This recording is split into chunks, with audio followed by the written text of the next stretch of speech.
बस ऐसे ही लड़ो, शक करो। जितना डर बढ़ेगा उतना मेरा रास्ता साफ होगा।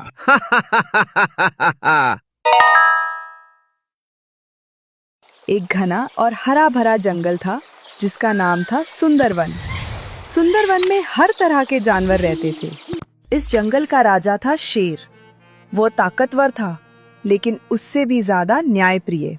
हर पूर्णिमा की रात बड़े बरगद के पेड़ के नीचे सभा लगती थी। उस दिन भी सारे जानवर इकट्ठा हुए थे। सुंदरवन में कोई भी जानवर डर के साए में नहीं जिएगा, ये मेरा वचन है। महाराज, जंगल में सब कुशल मंगल है। आपके राज में हमें कभी भय नहीं लगा। हाँ महाराज, हम निश्चिंत होकर अपने बच्चों को पाल पा रहे हैं। जब तक मैं हूँ सुंदरवन सुरक्षित रहेगा। लेकिन उसी सभा में एक जानवर था जो चुपचाप सब कुछ देख रहा था। वह था चालाक भेड़िया।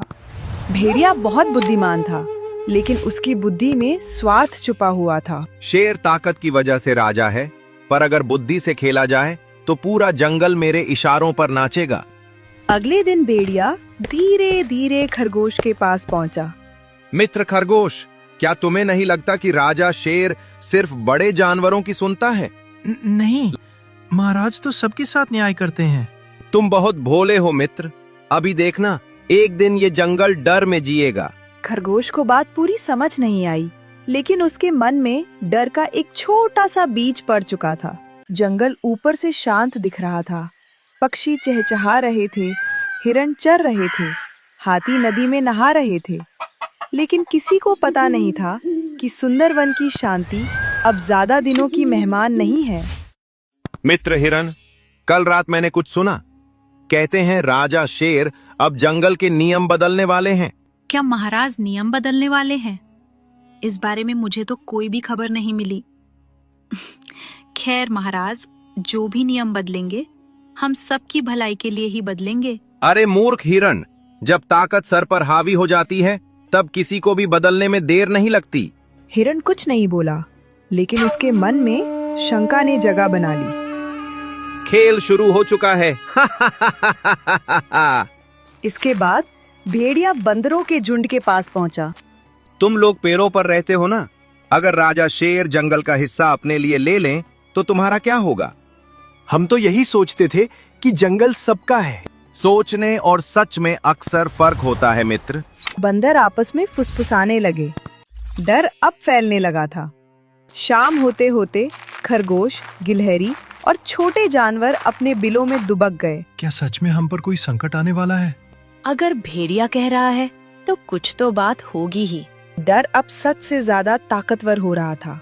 कुछ ही दिनों में अफवाहों की हवा राजा शेर तक भी पहुंच गई। जंगल में डर क्यों फैल रहा है? आखिर किसने ये सब फालतू की बातें जंगल में फैलाई हैं? शेर ने सभा बुलाई। सब जानवर इकट्ठा हुए, लेकिन कोई खुलकर शेर के सामने बोल नहीं पा रहा था। तभी भेड़िया आगे बढ़ा। महाराज, डर आपकी वजह से नहीं है। आप इतने शक्तिशाली हैं कि आपकी चुप्पी भी कुछ जानवरों को डरा देती है। अगर किसी को मुझसे शिकायत है तो वो खुलकर बोले। लेकिन डर के कारण कोई आगे नहीं आया। सभा बिना किसी नतीजे के समाप्त हो गई। राजा शेर को लगा कि शायद उसके अपने ही उस पर भरोसा नहीं करते, और दूर खड़ा भेड़िया मन ही मन मुस्कुरा रहा था। मैंने सबके मन में बीज बो दिया है, अब ये डर अपने आप बढ़ता जाएगा। एक दिन नदी के किनारे कुछ बंदर और हिरण पानी पी रहे थे।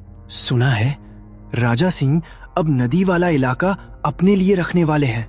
ये गलत है महाराज, ऐसा कभी नहीं करेंगे। तुम क्या जानो? तुम तो राजा के करीब रहते हो। बात बहस से आगे बढ़ गई। आवाजें ऊंची होने लगी। बिना सबूत राजा पर इल्जाम मत लगाओ। और तुम आंख बंद करके राजा का साथ मत दो। सुंदरवन में ये पहला मौका था जब जानवर आपस में लड़ रहे थे। झगड़े की खबर आग की तरह पूरे जंगल में फैल गई। सभी जानवर, बंदर और हिरण का झगड़ा सुलझाने आ गए। अगर हम ही लड़ने लगे तो हमें कौन बचाएगा? ये झगड़ा इस जंगल को तोड़ देगा। दूर एक झाड़ी के पीछे से भेड़िया ये सब देख रहा था और मन ही मन सोच रहा था, बस ऐसे ही लड़ो, शक करो। जितना डर बढ़ेगा उतना मेरा रास्ता साफ होगा। जब राजा शेर को झगड़े की खबर मिली तो उसका क्रोध फूट पड़ा। मेरे जंगल में ये सब कैसे हो सकता है? राजा सिंह ने तुरंत सभा बुलवाई। आज से बिना मेरी अनुमति कोई भी जंगल का हिस्सा नहीं बदलेगा। नियम तोड़ने वाले को सजा मिलेगी। ये आदेश जंगल की सुरक्षा के लिए था, लेकिन डर के माहौल में कई जानवरों को यह ज्यादती लगा। शायद भेड़िया सही कह रहा था महाराज के बारे में। यही वो पल था जिसका भेड़िया इंतजार कर रहा था। सुंदरवन, जो कभी एक परिवार था, वह अब धीरे धीरे बिखर रहा था। एक अंधेरी रात भेड़िया कुछ डरे हुए जानवरों को जंगल के पुराने बरगद के पास ले आया। मित्रों, क्या ये वही सुंदरवन है जहां हम बिना डर के जीते थे? नहीं, अब हर कदम पर डर लगता है। हम कुछ बोल भी नहीं पाते कि कहीं सजा न मिल जाए। अगर जंगल को बचाना है तो हमें नया रास्ता चुनना होगा। कैसा रास्ता? अब हमें जंगल का ऐसा राजा चुनना होगा जो ताकत से नहीं, बुद्धि से राज करे। भेड़िया ने सभी डरे हुए जानवरों के मन में राजा शेर के खिलाफ और जहर भर दिया। दूसरी तरफ राजा शेर अपनी गुफा के बाहर अकेला बैठा था। उसकी आंखों में चिंता साफ दिखाई दे रही थी। मैंने कभी भी किसी का बुरा नहीं चाहा, फिर मेरे अपने ही मुझसे क्यों डर रहे हैं? उसी समय हाथी धीरे धीरे शेर के पास आया। महाराज, मुझे लगता है जंगल में कोई जानबूझकर आपके खिलाफ गलतफहमी फैला रहा है। अगर ऐसा है तो सच को सामने लाना ही पड़ेगा। मैं भी देखना चाहता हूँ कि आखिर कौन है जो मेरे ही जंगल में मेरे खिलाफ जहर घोल रहा है। अगली सुबह सुंदरवन में एक विशाल सभा बुलाई गई। सभी जानवर इकट्ठा हुए, लेकिन उनके चेहरों पर डर साफ था। मुझे सच सच बताओ, तुम सबके मन में मेरे खिलाफ जहर कौन भर रहा है? अपने आप सामने आ जाओ, वरना परिणाम अच्छा नहीं होगा। सभा में गहरा सन्नाटा छा गया। कोई कुछ बोलने की हिम्मत नहीं कर पा रहा था। तभी भीड़ के बीच से भेड़िया धीरे धीरे आगे आया। अच्छा, तो ये तुम हो जो सभी को मेरे खिलाफ भड़का रहे थे? महाराज, मैं किसी को भड़का नहीं रहा, मैं तो सिर्फ सच कह रहा हूँ। कैसा सच? आप ताकत की वजह से इस जंगल के राजा बने हैं। कोई भी जानवर डर के कारण आपके सामने अपनी बात नहीं रख पाता। राजा शेर ने सभी जानवरों की ओर देखा। क्या ये भेड़िया सच कह रहा है?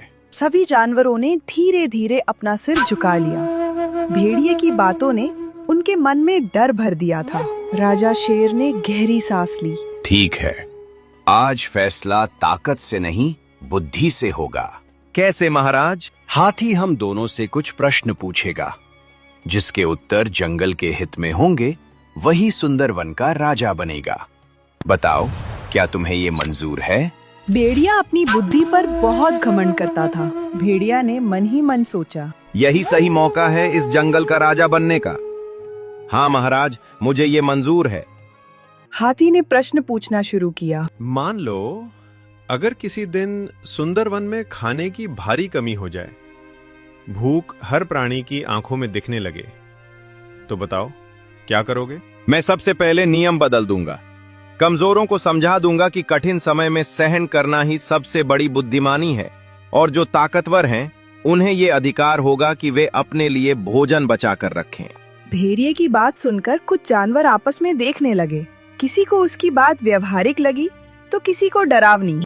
अगर ऐसा समय आए तो मैं सभी जानवरों को एक ही स्थान पर बुलाऊंगा, सबको साथ बैठाकर भोजन बांटूंगा, ताकि सुंदरवन का कोई भी प्राणी भूखा न सोए। क्योंकि जंगल तभी जीवित रहेगा जब हम सब साथ मिलकर जीवित रहेंगे।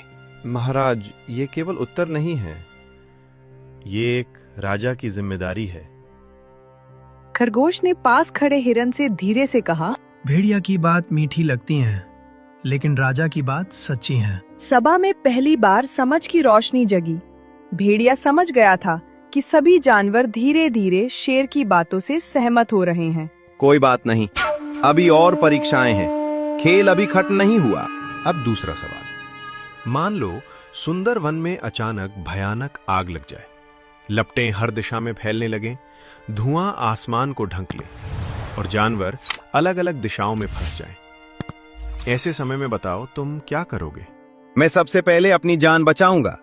जो अपनी रक्षा नहीं कर सकता, वो दूसरों की मदद कैसे करेगा? इसके बाद जो मेरे साथ चल सके उसे अपने साथ जोड़ लूंगा। आखिर बुद्धिमान वही है जो खुद सुरक्षित रह जाए। उत्तर तो सही था, लेकिन अपनापन और समझ की कमी थी। अब राजा शेर बोला, अगर ऐसा संकट आए तो मैं सबसे पहले बच्चों, बूढ़ों और कमजोर जानवरों को सुरक्षित स्थान तक पहुंचाऊंगा, क्योंकि जंगल किसी एक से नहीं, सबसे बनता है, और जंगल तभी बचेगा जब हम सब साथ बचेंगे। राजा सिंह की बात पूरी होते ही सभा में गहरा सन्नाटा छा गया। किसी को अब कुछ कहने की जरूरत नहीं थी। सच अपने आप बोल चुका था। हाथी ने भारी आवाज में कहा, सुंदरवन के सभी प्राणियों, तुम सब ने दोनों के उत्तर सुन लिए हैं। अब बताओ, कौन जंगल के बारे में सोचता है और कौन सिर्फ अपने बारे में? पहले गधा आगे आया। जब डर था तो भेड़िया हमें शब्दों से बहकाता रहा, लेकिन संकट की बात आई तो राजा सिंह ने सबसे पहले हम कमजोरों की बात की। राजा वही होता है जो सबसे पहले दूसरों की चिंता करे, अपनी नहीं। अब पूरा जंगल एक स्वर में बोल उठा, राजा सिंह ही सुंदरवन का सच्चा राजा है। अगर तुम सब मुझे अपना राजा मानते हो तो मैं वचन देता हूं, मैं कभी डर से नहीं, न्याय से राज करूंगा।